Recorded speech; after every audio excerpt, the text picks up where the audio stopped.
Follow the money. That's what I always say. You always follow the money. Yeah. This is Follow the Money with Mitch Moss and Pauly Howard on VSiN.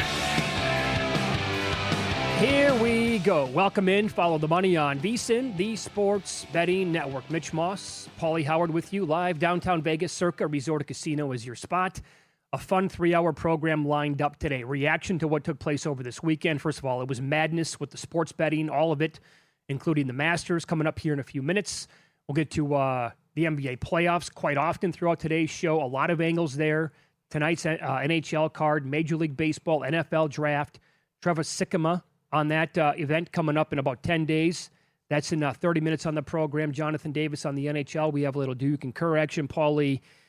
And I cannot believe still, and now we're almost 24 hours removed, it's our turn to talk about the Masters now. How did basically not a single golfer other than Scottie Scheffler make a run at Rory yesterday? You know what I'm saying? Yes. Rose, took the lead. Henley was right there the entire time. Young could never put it together. And Rory, who was 12 under as we closed the show on Friday, and you're going to hear some audio from that coming up in a minute, dipped all the way down to 9. Bunch of guys were in front of him, and then he just gets it together, levels out, and then nobody put it. Like, what happened there? You would have bet everything you had that he wouldn't win once he goes double bogey and he's 9 under. That 12 under would win the tournament. Yeah. That he would do it. You could Right. still say, okay, maybe he has a case. He could still rally. He's a great player. But not with that score. That, early on Sunday, that he's 9 under, but 12 under wins the damn thing. And then when we got off the air Friday, we were pissed off. Like, okay, it's a rout. There's no way anyone's going to catch. He's 12 under after Friday, and that's the winning score also. Yeah. That holds up. That's insanity what happened. And there was so much going on with the collapses, and could Scheffler make a run? You did say the only way to attack this Friday night was winner without. And Scheffler cashed at 22-1 if you did that. But That would have been a nice move. he was right there. I know it could have been better on Saturday. He saved so many pars early on the front 9 Sunday. It seemed like he had a birdie putt every hole on the back 9 and just couldn't catch him. Hatton came out of nowhere. Henley came out of nowhere. Rose was the favorite for some time, no good. And then there was incredible turnarounds, which we'll get to in a second. But what Cam Young did to start the tournament 4 over, and then the next 2 rounds he had 17 birdies and 2 bogeys, and you thought he was going to pull away. Sure. Man, oh man. The exacta Rory 1, Scotty 2 was 50-1. He's 12 strokes back entering Saturday. Uh-huh. And I got to tell you, watching all the coverage like everybody else did, right? I don't know how Scotty didn't win the tournament. I thought, he reacted over the top to the question after Saturday when the person said, what did it feel like rather than a 65? And he got pissed off and he goes, that's absurd. Well, Amanda asked him the same question on CBS too. It was not an absurd question. And Yes. the people that think it was, trust me, it was not. That's a totally fair question. Maybe he could have phrased it a little bit differently because, again, it felt to me like he could have had a 62 out there on Saturday, and he left a lot of holes or a lower score on the course that day. And if he didn't do that, he's the winner. Because let's be honest here, Rory did not even play. I guess, what does it say about him? He didn't even play well, and he's your winner back-to-back years. Why do I say that? After round 2, 91 players in the field. The player in 91st place for driving accuracy was 91st on the scoreboard. The player in 90th place for driving accuracy was Rory McIlroy. That's another reason why I thought it was over, too. But this guy can't hit a tee shot straight to save his life. No. But it just shows how good he is that he made it interesting on 18 when it shouldn't have been either. He was minus 5,000 in play. And then it got hairy after the tee shot went awry on 18. There's also another great tweet from Justin Ray, auto follow on X. McIlroy became the first Masters champion in history to lose strokes to the field over the last 36 holes. And he's the winner. Yeah. And Saturday was unbelievable golf. Yesterday was turning out to be, and then just nobody could catch him again. Scotty was the only guy who made a run. Yeah, because right away Saturday, he gives a couple back, and Reed gets to 9 under, and all of a sudden the 6-shot lead's down to 2. And then Reed implodes. Other guys fall off the wayside. I don't see how you can ever bet Hatong Lee in an event where you just know the implosion's coming. Mamma mia. Right? And that shot he hit on Saturday in the water, which that's something you would do. They're not a professional golfer. And then you think he's still in the mix for top 5, and he has what? He have the 8. He had a 10 on one hole and it finished +1. How he imploded. But, you know, what Harman did, Harman started with 7 bogeys. Then he had a 13 birdie run over the next 2 rounds. Cantlay was in the mix. He was 5 over in the first round. And then the next 2 rounds, 11 birdies and no bogeys. But there's always something to bet and follow, even if you don't have the winner. The top 5, the top 10s, the top 15s, the top 20, incredible. Fitzpatrick gets there again. Hovland somehow finds his game. Cantlay comes out of nowhere. Koepka in the mix. He gets there. And then the top 10s as well. And no problem for Schauffele, who finished 9th after he just disappears. Naturally, he did. Yeah, we'll rip the coverage later. But that's who he is and what he does. You didn't see the guy for 2 rounds. No kidding. But Schauffele finished 8 under as well. And I don't know how Morikawa did it. And he got a lot of people. And he got me on because we were on the air when Nance on 15 Friday said, the back's got him. The back's acting up. And Morikawa shoots 9 under, tied for 7th, and he could barely walk out there. Colin Morikawa, it's as if he went into a Bass Pro Shops before the event in Augusta on Wednesday night, grabbed the shiniest, sharpest fillet knife that they offer in the entire market, said, I'll take one of these. Shot at 2 over on Thursday, proceeded to shoot 11 under on Friday, Saturday, and Sunday, and took that fillet knife right into my kidneys on Sunday night and said, huh? How does that feel, buddy? That's what you get for betting against me as much as you did. All I can do is tip my cap to Colin Morikawa. He absolutely crushed me and my betting accounts because I lost everything on all my bets that I had against him. And he deserves a ton of credit because you're spot on. Watching that guy out there go birdie, birdie, birdie, birdie, birdie on the back 9 consecutively, he could, and they were showing the highlights again because of the coverage. The guy he looked like he had been in 4 car accidents. Yep. And he was 83 years old. He could barely walk up and down. Yep. It's incredible what he did. Mm-hmm. How about Lowry? To have the ultimate high and the ultimate low, where that guy hits only the 7th hole-in-one on hole 6 in history, and he's right there only a couple shots back, and then it turned out to be a disaster for him, and how bad he played down the stretch. And that was available at DraftKings, by the way, and cash 10-1.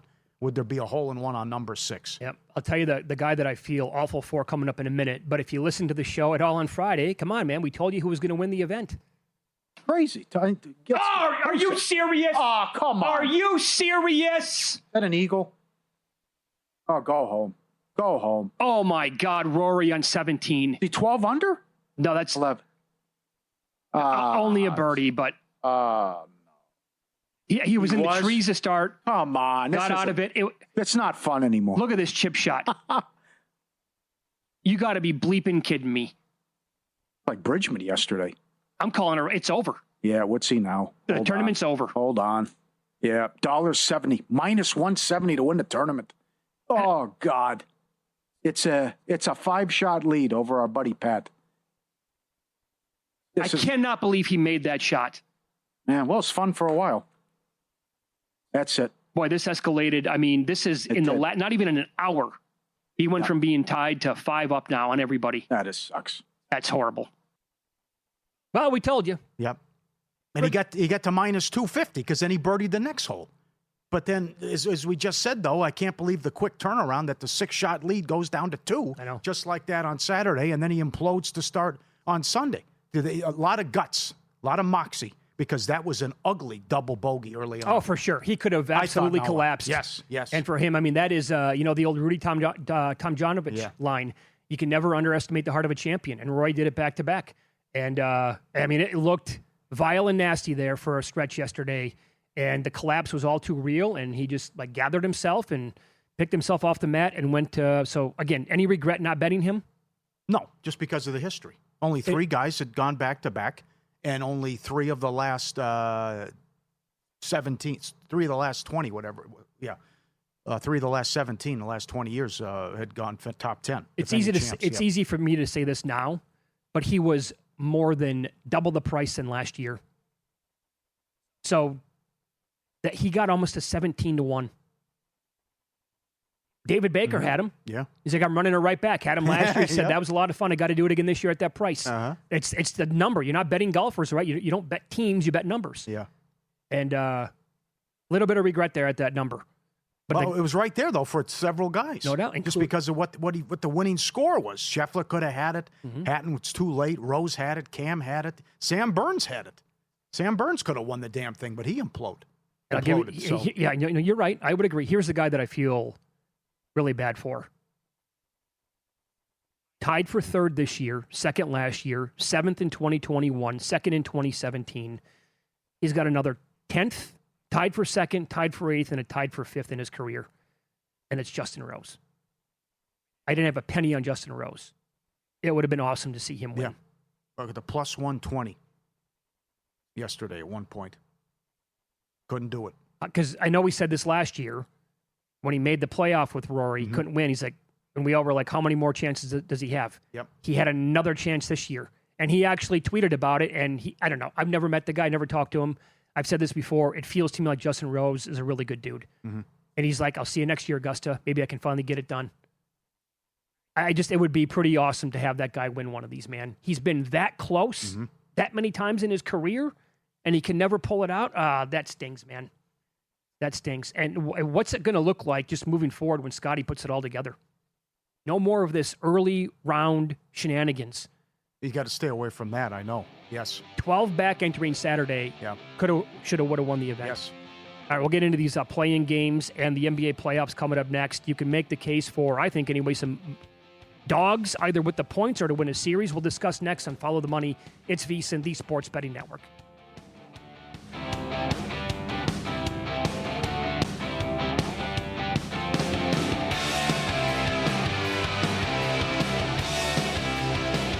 So you're listening to this podcast because you want an edge. But what if I told you you're only halfway there? You've got the mindset. Now it's time to get the toolkit to match. Here's the thing. Pro bettors spend thousands on data and tools, but what they don't want you to know is you can get the same edge for a fraction of the cost with VSiN Pro. With VSiN Pro, you get access to expert picks, public betting data, prop projections, powerful tools, analytics, and more. Tap the link in the description and see why thousands of bettors are already using VSiN Pro to cash more bets.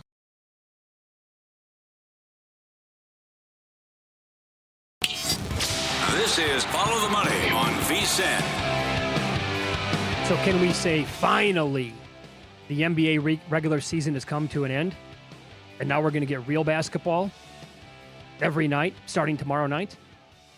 No more tanking. Yep. No more of the nonsense. Going to be fun. It should be really, really good. Yep. It was a great close to the season, too, yesterday. There was some shocking upsets. Well, that and how many games went over the total, and that too. My goodness, the points off the charts that were scored in some of these games. I will point this out that in the play-in game of what we have set for tomorrow and then on Wednesday, I'm a little surprised at the Hornets number against the Heat, that they're favored by this many points. I bring that up because the Heat beat them 3 out of 4 times this year, and in those 3 wins, they beat them 144 to 117, 126 to 108. And the last game was in March. It was a devastating loss to the Hornets and their playoff/division chances. When Miami came back, then Charlotte had no answer for Hero and company, and they scored 128 and beat them again. Charlotte was actually a better road team than home team, 5 games above 500 on the road. Now Miami is terrible on the road, but here's the rub: Hero and Powell are questionable. I would suspect they're going to play. Spoelstra and the Heat have advanced out of the play-in 3 straight years against a team that's never been here or done it before. I think 5.5 is too many points. Yep, year 4, but they also have a fantastic A game with wins at OKC, Los Angeles, Boston. They beat Denver. They beat the Knicks. 120 points per 100 possessions going back on offense since January 6th. That loss to Miami was bad. Also, the start, 11-23. That was their record January 2nd. So look at the positives, how they're able to turn this around, but still couldn't find their way into the 7 or the 8 seed. Trying to end the 9-year playoff drought. I also think it's too many points, but should be a fantastic game. But it goes. What Ball's been good, but Ball takes a lot of crazy shots though too. So what Ball am I going to get? Will Knipple have a big game? But certainly a lot of talent, and that starting 5 we've mentioned since early January, how good they've been. But the bad start got them, and certainly it's hard to go against Spoelstra in a big game too. And the other thing, Miami embarrassed themselves in the first round, so they did come in and win this and get in. But then they got swept by Cleveland, and the 2 games in Miami were an absolute embarrassment. So should be an entertaining game and rooting for Charlotte. But I do think it's too many points. They were one of the biggest surprises of the NBA season. Their win total was 27.5. They finished with 44. The biggest was San Antonio, 44.5 projected wins. They won 62. San Antonio, Charlotte, Boston, and Detroit. Your biggest surprises in terms of going over their win total. Yeah, expected. That Charlotte number moved quite a bit, though, as well. So you could actually say that they went over by about 20 games based on the opening number. I don't know. I think, again, so I also listened to the Hardwood Handicappers podcast today here at VSiN with Zach Cohen. I agree with what he said. I want to throw this at you. He said if you go back a week to 10 days, basically, the Eastern Conference playoffs look like they were going to be an absolute banger. And he goes, now how things have changed. You have the Embiid appendicitis and status unknown there moving forward. Yep. And also the fact that the Hornets are not locked into the top 6. His biggest takeaway, like if we would have the Hornets as the 6 taking on the Knicks as the 3, oh my God, that's an unbelievable series. Yep. That didn't work out for the Knicks, though. The Knicks went 5-0 against Toronto. So with the shocking win by Boston, that takes them. I cannot, and I know you don't want to be prisoner of the moment, but how do you say give me the Magic on Wednesday? As bad as they looked, they were up 10 in that game, and still trying to get the 7 seed or improve, or maybe get the 6. And the Celtics backup beat you, and you couldn't stop Shireman and Garza, and you lose that game as a 14-point favorite in that game. Yeah. But now you're right. What Philly team am I going to get? And who knows the status of Embiid moving forward? But I do think it didn't work out. The Knicks have a tough matchup against the Red Hot Hawks, which is a good game and a good series. And the Knicks were only a 280 favorite when that opened up. You think the Hawks have a fighting chance? Oh, absolutely. Yeah. That game was excellent last Monday. The McCollum half court, and the only reason they won that game is Brunson was Superman. So I think that's going to be I like that over 5.5 games in the series, minus 140. Okay, what about the other one that's set right now in the Eastern Conference? Are we positive that the Cavaliers are going to run the Raptors out? Yes. Yep. Okay, and then after that, can we agree that it's probably not going to go well for the Cavaliers? No, I will not say that. Okay. I respect Detroit, but that'll be an entertaining series. Full marks to Bickerstaff and what they did to get the 1 seed, and also how they kept winning games without Cade. But I think that'll be a competitive series, and Cleveland can push them. Here's the problem with Toronto, is that they don't take a lot of threes, and the Cavaliers with their guard play. And oh, by the way, now quickly, also, there's questions about him and his status. I got to go back and double check that to confirm. I saw that a little bit before the show, and now I'm blanking exactly what that said. But this, honestly, the Cavaliers, if this is like an embarrassment like last year against the Pacers, then I don't know what to do moving forward. Got to probably clean house. No kidding. You have to take care of this team right away in the series. Mike Brown's coaching for his job. Maybe he's got to win 2 series. You can't go to the conference finals and fire your coach and then have an earlier exit and expect Brown to survive. Not to mention one of the few times ever Dolan did an interview and said we have enough pieces here to go to the finals. And certainly what's going on in Orlando is ugly. Mosley coaching for his job, and maybe that's not enough. You don't give up 4 picks to get a guy you think it's going to put you over the edge, and you're in the play-in game.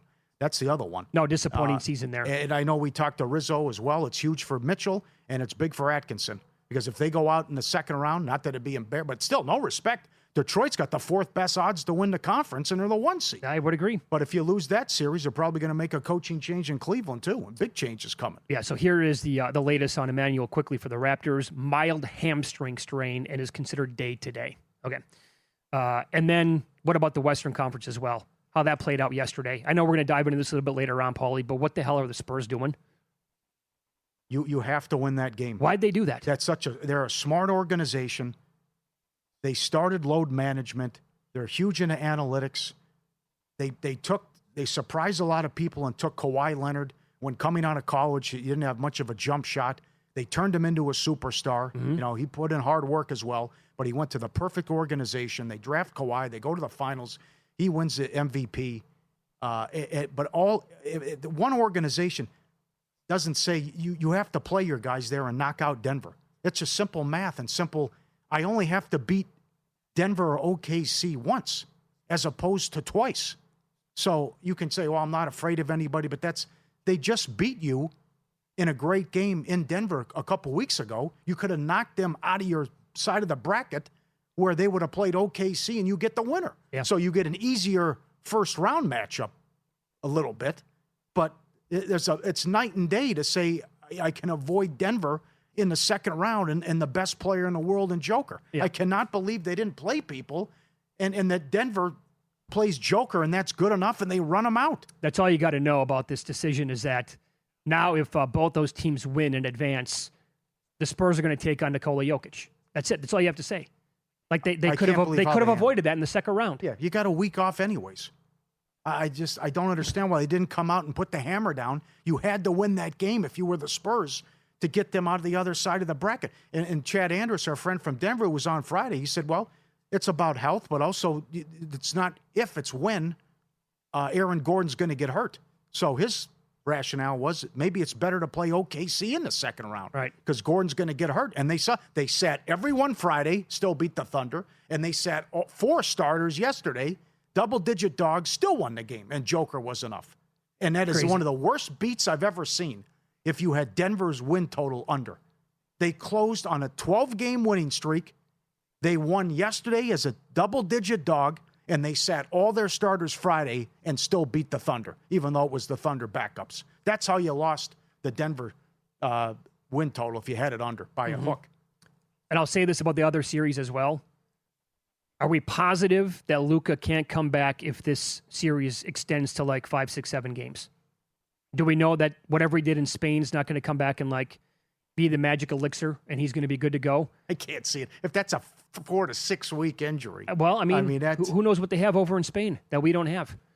We probably have it here, but it's considered illegal. So that's why he had to go over and have it done. Well, but at least they have some confidence now, and I don't think it's going to. I think the price is carried away. Well, so here's the thing, right? They just, again, now, if you go back and rewind to when the Lakers were in the middle of that impressive winning streak, they were healthy, but it was an awful schedule situation for the Lakers when they went to Houston and played back-to-back. It was 2 games in 3 nights. And they won both of them. Yeah. And they were awful spots for the Lakers, and they won. But I don't trust this Rockets team as far as you can throw them. Yeah, I'm with you. So all I'm saying, if LeBron can be LeBron and go out there and be like Superman for a game out of these first 2, and suddenly we get, look at this. Here's the old Undertaker meme with Luka Doncic. He's ready to go by game 3. I think the price seems a little crazy to me. Ayton was good. Hachimura played well down the stretch. LeBron was awesome. Houston was bad on defense down the stretch, and they're horrible in close games, and I question their offense in close games. So, and that was a ridiculous loss on Friday. You trust this defense? You gave up 136 points to Minnesota at home? I don't trust them at all. So, with the Lakers' good home court, I think it can be interesting. I certainly think the total's too low in Game 1 as well. NFL draft coming up next. How does this report with Ruben Bain impact his draft position, and which player would go to the Jets at number 2 overall if the draft was held tonight?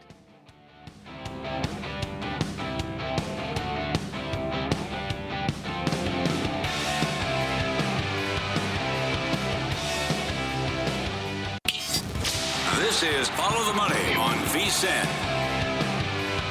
So the first round of the NFL draft is next Thursday. We'll talk about it here and every day moving forward. Touched on it quite a bit last week as well. But right now we go out to the progressive guest line as Trevor Sikkema joins the program. NFL Stock Exchange Show at Tampa Bay Trey on X as well. What's going on, man? Thanks for the time today. How are you? I'm doing great. Appreciate you guys having me and what is obviously a very exciting time of the football calendar, so I appreciate it. No doubt. Let's get into the, I guess, the biggest news probably from the weekend involving the draft, and that would be Miami defensive lineman Ruben Bain now. This report comes out that he was cited back in 2024 for an auto accident. Later, a passenger died that was involved.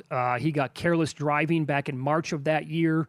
So what do you think this is going to mean for his overall position where he could go next Thursday night? Well, it seems like since the news has been more public, that a lot of people who are really plugged into the league, a lot of the insiders, a lot of people who talk to teams, have close relationships with teams, they're saying that these teams have known about this for a while. And obviously this is something that happened back in 2024, and not to downplay the severity of the incident at all whatsoever, but it feels as though teams have already had a lot of time to vet and process what this means to them. So Ruben Bain sort of being more of a projected like back end of the top 10, maybe right outside of the top 10 type of a player. I don't think this is like a Laramie Tunsil incident again, where all of a sudden, teams are frantically trying to find information that they didn't know previously that's going to cause him to fall super far down the board. I just don't feel like that's going to be the case. And again, not to downplay any part of what happened, it just doesn't seem like it's breaking news to teams. So they've had enough time to really think about this, process this, and then really evaluate the player with this in mind. Mm-hmm. Is Cincinnati the fit at 10?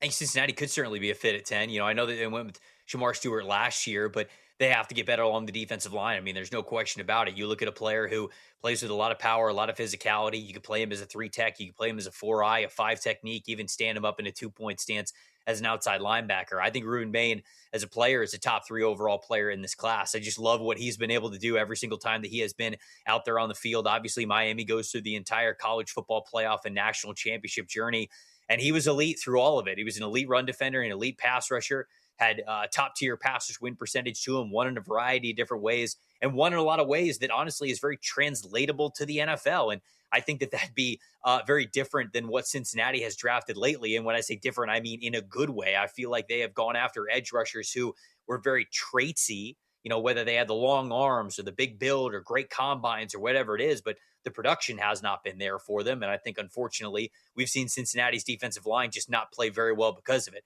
This is a player who has absolutely produced at the highest level in college football. And so I think that he could absolutely be in play for the Bengals at 10. Trevor, I've read speculation going back probably the last week or so that some people are expecting teams to be extremely active next Thursday. In fact, projecting maybe an all-time high for trades. Are you kind of hearing the same thing? I am hearing that teams would like to be active, right? But it takes two to tango. And unfortunately, you're in a situation where I think a lot more teams want to move down than want to move up. It's not really a move up type of a draft class, because when you think about it, what players do you move up for? You move up for pass rushers, you move up for pass protectors, then of course quarterbacks. Well, quarterbacks, the first one's going to go off the board at number 1. And then maybe somebody trades back up into the back end of the first round for Ty Simpson, although I just don't feel like that's got a lot of steam as of right now. Pass rushers, there are some good pass rushers to be had, guys who have a lot of talent, but Ruben Baines obviously got the off the field thing, but also comes with smaller arms. David Bailey, he's kind of just a speed rusher. Arvell Reese, he's not even a full-time edge rusher. So we're getting in a situation where, are you really going to trade future draft capital, whether it's this year or next year, to move up for players that aren't sure things? It's not like people are trading up for Aiden Hutchinson, that he's not a guy like that's not in this class. A Myles Garrett, a Von Miller, those players aren't in this class. So yeah, I think there's a lot of chatter about teams really want to be active, but with nobody really wanting to trade 2027 draft capital, and with a lot of teams probably not seeing this class as one where you got to go up and get this certain player, I just wonder if it's just going to be a bunch of teams who want to move back and they just don't have dance partners for it. You think Sadiq could fall or go later than what's projected? He's 15.5 at DraftKings. Where do you think he winds up? Yeah, I'd go over on that 15.5 mark, simply because he's not really built like a tight end that you would take super high. Athletically, sure, but he's got the athleticism, didn't really have the receiving production to show for it. If he was a over 1,000-yard receiver at Oregon, I think we're having a different conversation here. But instead, you have to look at a guy who's got shorter measurables. He's right around 240 pounds. He's got shorter arms to him. And so sure, he'll give you his all as a blocker, but anytime he's going one-on-one against an NFL defensive end, it's not going to go well for him. He's much more of a behind the line of scrimmage, wing back type of a blocker than he is somebody that you want to put in line all the time. So then if you're going to draft him in the top 15, you're basically leaning on who he is going to be as a receiver. And again, the production just wasn't really there for him. So I see him going over that 15.5 mark. It's kind of tough because I know that people don't really know what to do with a tight end who's this athletic, but I just feel he's much more of a fringe top 20 player than he is somebody who's guaranteed to go in the top 15. Okay, so what you're saying is I have a bet on the Chiefs at 14-1 to take a tight end with their first pick in the draft. I have a chance to cash out and make a very tiny profit. Would you do that if you were me? I think so. I would, because I don't think they're going to do it at 9. So the only way I think that they do it is if they traded back. Okay. But then at that point, again, you're kind of stacking the odds against yourself, betting for something that's already sort of a long shot to happen anyways. So with sort of logic and probability, yeah, sure. I think that pairing Sadiq with Travis Kelce could be an interesting combo. I just don't see the Chiefs doing it at number 9. Fair enough. Do you think we're going to get 2 running backs in the first round? I think there's certainly a chance, and I think that there's been a lot of steam lately for getting Jadarian Price's name into the back end of first rounds. He's the other Notre Dame running back, and I feel like people watch him and his best plays.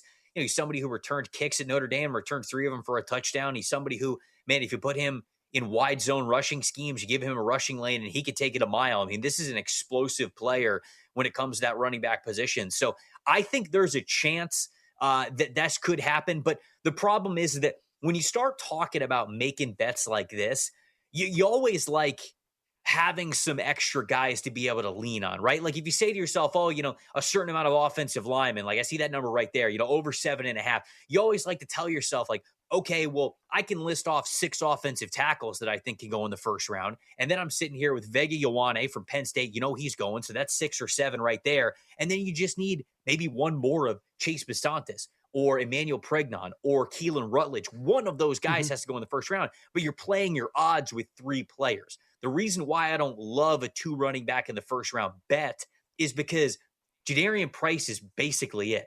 I don't see any other running back that a team would consider there in the first round. And so if I already kind of think it's a long shot for Price to get in there, like if there aren't a lot of teams that would be taking him at the back end of the first round, it's hard for me to really put some money on a bet that's going to make that happen. It's just the probability is just really low. Okay, so let's pretend the draft was tonight, not next Thursday. Mm-hmm. The Jets would take, this could change again a dozen times between now and then. The Jets would take who at number 2 if the draft was tonight? I know all the steam is on David Bailey. I still think it's Arvell Reese. I still think it's going to be Arvell Reese because Reese is the more Aaron Glenn player. He is the more violent player. I mean, he is somebody who plays with more physicality. You could play him off the ball as a linebacker. You play him on the ball as an edge rusher. I just think he brings so much more to a scheme that is clearly trying to get more versatile this offseason. And that athletic ability is totally there for him. If you wanted somebody who was more of a proven pass rusher, I can understand it for David Bailey.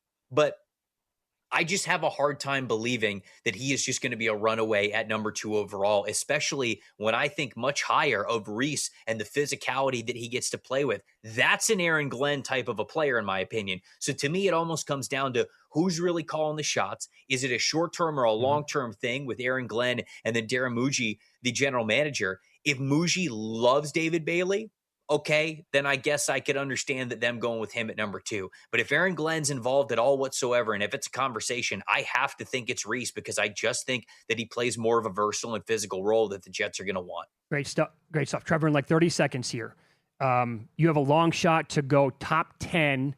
Right now, the safety from Oregon is about 13-1, but who do you like here? Yeah, I mean, he is the guy that I would take a chance on as that ticket to maybe go in the top 10. I think Dylan Thieneman he's too good. He's a top 10 overall player on my board. He could play as a single high safety. He could play as a box safety. He could play as a nickel defender. He'll play at the linebacker level for you. He'll force all sorts of turnovers. I mean, he's got the athleticism that you love to draft in the top 10. I think Thieneman's a good bet because I think he's a heck of a football player. That's 13-1 right now at DraftKings. Follow Trevor on X at Tampa Bay Trey. The show is called the NFL Stock Exchange Show as well. That was awesome, man. Thank you so much for the time. We appreciate that. Appreciate it, guys. Anytime. Thank you. He joined us on the Progressive Guest Line. Pauly's going to recap the madness from the sports betting weekend coming up next in Win Some, Lose Some.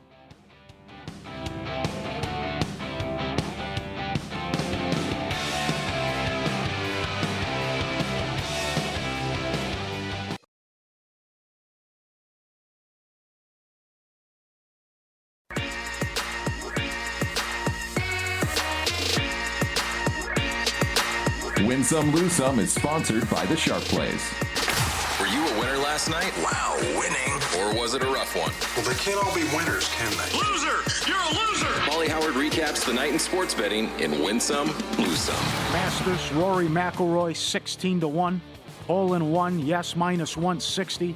Hole in one on number 6, yes, 10-1. Only the 7th time that's happened. Winner without market. Saturday, Scheffler was 22-1. Late game overs yesterday, NBA 7-1. Overs for the day 12-3. Denver money line 4-1. Boston money line 6-1. Shireman was great. Garza was great. Harper was phenomenal. Suns plus 280. Routed OKC. Friday, Jazz Grizzlies. First time ever 3 players in the same game had a triple-double. First time ever 2 did it, and they were coming off the bench. Remember what I said about that game on Friday? It was, yes. I said in a perfect world, this should be a dead under. Yeah. And it was 248.5. Remember the final score? What'd it land? 147 to 101. Oh, Are you so serious? many games like that. I know. That happened a lot of games yesterday, too, with the landing spot. I know. It's nuts. It really is. Houston Rockets and the Nets went under their win total by a half. You could have middled the Denver Nuggets win total. The best teams, San Antonio, Charlotte, Boston, and Detroit, exceeded expectations and flew over their win totals. The biggest disappointments, Indiana was 37.5, 119. Dallas 41.5, 126. Memphis 39.5, 125. Sacramento bringing Doug Christie back. 34.5, they won 22. Golden State, they had injuries. A lot of teams had injuries or tanking and what happened. Golden State 47.5, they won 37. In February, the Atlanta Hawks were 11-1 to win the division. They got there. UFC, Holberg, round 1, 6-1. Blew out his knee and still won. Padilla, draw, 70-1. Costa to win in round 3, 12-1. Swanson, round 1, 6-1. Suarez by sub, 11-1. Gamrot, sub, 12-1. Luque, submission, 18-1. To win in round 1, 12-1. Lower league soccer. Coventry, Sheffield Wednesday, draw, 9-1. That's the best team against the worst team. That's now 2 draws for Sheffield Wednesday going back. I was going to say, my God, 9-1 for a draw? Yeah, best against the worst, no that's doubt. The highest number you're going to see. Portsmouth, 5-1. You have life again. Arsenal trying to give this away. Bournemouth, 6 plus 650. Arsenal lost, Man City won, and they play Sunday. This just got interesting now in the Prem. Arsenal down to 160. Cheltenham Town plus 380 in League 2. Subscribe, be part of the team, vsin.com. Our radio and podcast friends. You always want to see these tweets and videos at Pauly Does Vegas on Instagram. Send them in, we'll put you on. This gnome statue that the people were buying at the Masters. If you bought the gnome in 2016 at Augusta, someone sold it for $28,000. The original price is $35. Wow. Why are people going crazy for this toy? Look at this thing. This is all the rage over social media, too. Imagine you pay $35 for it, and then you sell it for almost $30,000. Look at that thing. I said there was a guy dressed up as him, too, on Sunday. That was crazy. Plenty of loose some. Spurs, here we go. What a day it was yesterday in the association. The Spurs opened 2.5, closed 10. Magic from 4 up to 13.5. Both teams couldn't even win the game. Friday, the Thunder, 11.5 down to 2.5, no good. Denver sat all 5 starters. A lose some video from Bulldogs here. Guys, there's another bet off to the side. What do you all 3 guys, right? I don't know how the one guy's falling asleep. I don't know how he does it. But the other 2 wrestling. And this guy's trying to find some space here. Well, there's another bed sitting off to the right. They could be comfortable and take your own bed, but they got to be next to each other. Not stubborn, man. Yeah, look at that. I mean, the guy's sleeping against the wall trying to fit on that bed. Ridiculous. Look at that. I don't know, the one guy's out cold. Bad for the books. Warriors, 8.5 down to 4, fell 5. No Kawhi. Wizards, 16.5 down to 10.5, fell 13. The Heat opened up a 6-point dog. And then word leaked out, well, Atlanta's not going to play people. Doesn't matter if they're the 5 or the 6. They win the tiebreakers because they're division champs. The Heat closed 10, plus 6 to minus 10.5. Ran them out. Hornets, 5.5 up to 14.5. Knicks didn't care, routed. Raptors, 19 up to 24.5. They also covered. Pelicans, 10.5 down to 5. They got the money. Favorites went 12-2 straight up on Friday, and the Timberwolves shocked Houston 4-1 as well. In a vicious beat, the Denver win total at FanDuel and other spots was 53.5. They ended on a 12-game winning streak sat their starters, all starters on Friday, sat their starters except Joker yesterday, 10-point dogs. That's how they go over their win total, and they get to 54. That is ridiculous. No, that is historically bad. Yeah. Baseball every day. Playoffs start tomorrow. Sharp Plays covers it all. They've been winning for 15 straight years. It's all documented, posted publicly at sharpplays.com. Rare in this industry with that transparency. When they move, the books take notice. Trusted insider intel. They find the value before the numbers shift. Respected, watched, and feared. Mr. Poison tweets every day. Start winning with them at sharpplays.com. Jeff and the crew been with us since day one. Sharpplays.com. Well, I'm trying to look for a number on this as well because Josh Naylor just homered for the second time today. I believe he has all 5 RBIs for the Mariners. They're up 5-0 right now over the Astros. The only day game today in baseball. He was plus 625 to hit a home run, maybe a little bit higher than that. Obviously, he was slumping to begin pretty much the entire season. Oh, they all were. They broke out of it. No doubt. So he must have been I never look at 2 home runs. So if he's plus 625 to hit 1, what is he to hit 2? Like 20-1 in that range? And entering this game today, so this is the 4th game of a 4-game set. The Astros needed innings out of Burrows, the starter, and he is giving them absolutely nothing. Their bullpen pitched 19-plus innings the previous, like Friday, Saturday, Sunday. They combined to pitch pretty much every single inning against the Mariners so far. Wow. Sweep them. Yep. That's going to be 8 in a row. Is this a bet to the over, you think? Or here's what we're going to get in this game. The Astros are going to throw a positional player out there to pitch. Okay. And I think this is one of those angles where Kirby's on the mound for the Mariners with this big of a lead, and if it keeps going, that means they don't have to throw their best relievers out there.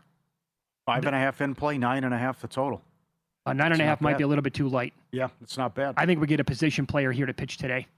Not a bad look. Not bad. How about the collapse by the Red Wings? They were an 89% to make the playoffs January 25th. No playoffs for Detroit. Mm-hmm. That's tough. Good card tonight in hockey. Only a couple games left. Vegas can win the division. I don't know how Colorado's favored against Edmonton. Vegas got the big win in Edmonton on Saturday. Huge Flyers winning in. Jonathan Davis coming up to give out his plays in about half an hour.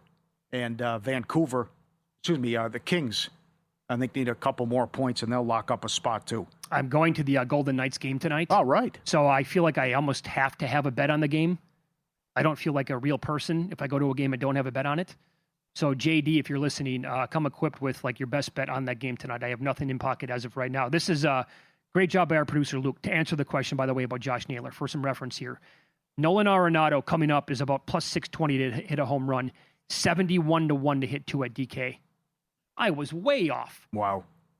On 20-1. Okay. How about this season? Who's good other than the Dodgers? Half the league is like 6-9 or 9-6. This is the strangest season I recall. The Twins are tied for first. Tampa, they have the best record in the American League. Yeah, 9-7 is the best record. How about that? Atlanta's 10-6. Pittsburgh's 9-6. These are first place teams. Texas 8-7. The A's were awful. Now they've won 5 in a row.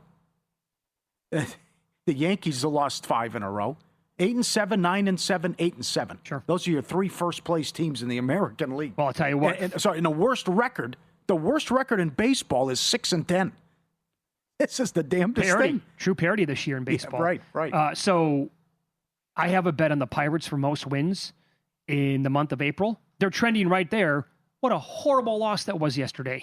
Yeah. To be leading by that many runs. And without even looking, I think it's got to be the Padres right now. They have been scorching hot.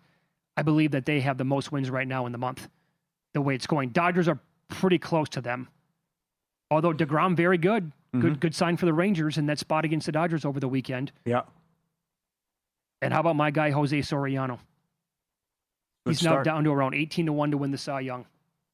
He leads the American League in wins, quality starts, ERA, and strikeouts. Not bad.